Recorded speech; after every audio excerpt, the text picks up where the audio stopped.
नमस्कार दोस्तों, मैं आपका दोस्त उत्तम। आज इस वीडियो में टेक्नो स्पार्क पावर 2 स्मार्टफोन के कैमरा का टेस्ट करने वाला हूं, कैमरा का रिव्यू करने वाला हूं। साथ में अगर आप इस स्मार्टफोन के पबजी टेस्ट को देखना चाहते हैं तो आई बटन पे आपको उसका लिंक मिल जाएगा।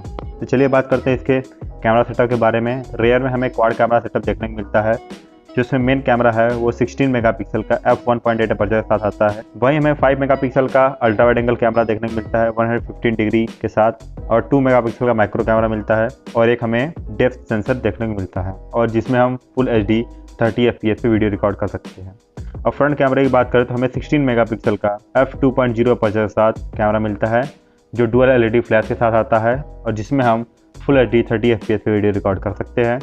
तो मैंने इस वीडियो में डे लाइट, नाइट शॉट भी लिया है, लो लाइट भी लिया है, साथ में वाइड एंगल और नॉर्मल एंगल और माइक्रो शॉट्स भी लिया है। आप कैमरा सैंपल्स को एंजॉय कीजिए और नीचे कमेंट कीजिए कि आपको ये कैमरा सैंपल्स कैसे लगे। धन्यवाद।